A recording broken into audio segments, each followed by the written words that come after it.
आपका स्वागत है आपके अपने चैनल अर्जुन दिव्य ज्ञान में। आज हम आपको सटतेला एकादशी व्रत कथा सुनाते हैं। सटतेला एकादशी का व्रत हिंदू धर्म में बेहद पवित्र माना गया है।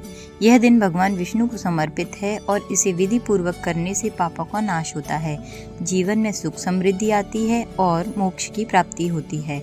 इस एकादशी पर तिल का दान, स्नान और सेवन का विशेष महत्व है। आइए अब सुनते हैं कथा।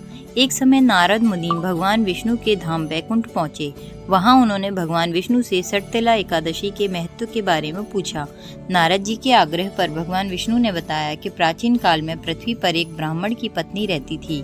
उसके पति की मृत्यु हो चुकी थी। वह मेरी अनन्य भक्त थी और श्रद्धा भाव से मेरी पूजा करती थी।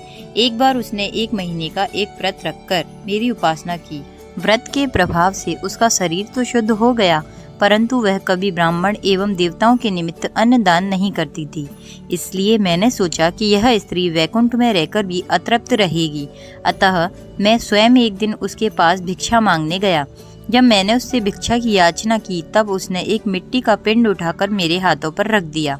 मैं वह पिंड लेकर अपने धाम लौट आया। कुछ समय बाद वह देह त्याग कर मेरे लोक आ गई। यहाँ उसे एक कुटिया और आम का पेड़ मिला।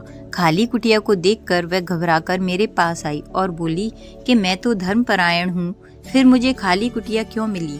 तब मैंने उसे बताया कि यह अन्न दान नहीं करने तथा मुझे मिट्टी का पिंड देने से हुआ है।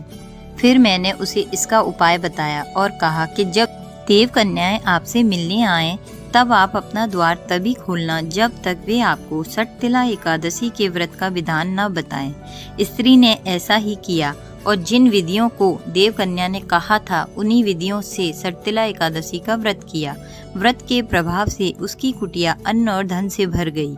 इसलिए हे नारद, इस बात को सत्य मानो कि जो इस एकादशी के व्रत को करता है, तिल और अन्न दान करता है, उसे मोक्ष और वैभव की प्राप्ति होती है। तो ये थी एकादशी व्रत की कथा। आपको ये कथा कैसी लगी हमें जरूर बताएं और ऐसी ही कथाएं सुनने के लिए हमारे चैनल को लाइक और सब्सक्राइब करें। धन्यवाद।